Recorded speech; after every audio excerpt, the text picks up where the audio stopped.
Hi friends, இன்றைக்கி நம்ம palak chicken எப்படி செய்யலாம் பார்க்கலாமா. ரொம்ப ஈஸியான ரெசிபிங்க. நீங்கள் ரொம்ப நேரம் ஸ்டவ்கிட்ட எடுக்கணும்னு அவசியமே இல்லை. ஒரு பேன் எடுத்துக்கோங்க. அதில் onion, chicken, ginger garlic paste, turmeric powder, chilli powder, oil, salt, கறி வேக கொஞ்சமாக தண்ணி ஊற்றி லிட் போட்டு மூடி வச்சுருங்க. அது நல்லா வெந்து வந்த உடனே நம்ம பாலக்கை நல்லா கட் பண்ணி க்ளீனாக வச்சுருக்கணும். கறி நல்லா வெந்த உடனே நீங்கள் அந்த குழம்பு ஸ்ட்ரக்சர் மாதிரி நல்லா ட்ரை ஆகிட்டோம். ஆன உடனே நம்ம வெட்டி வச்சுருக்கிற பாலக்கை இதில் ஆட் பண்ணிடலாம். மிக்ஸ் பண்ணிவிட்டு இதையும் கொஞ்சம் நேரம் வேக விடுங்க. இது வெந்து வரட்டும்.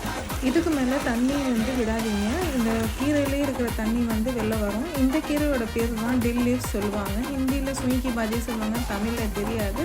உங்களுக்கு தெரிஞ்சால் கமெண்ட்டில் சொல்லுங்கள். இந்த கீரைக்கே ஒரு தனியான ஒரு ஸ்மெல் இருக்கும்.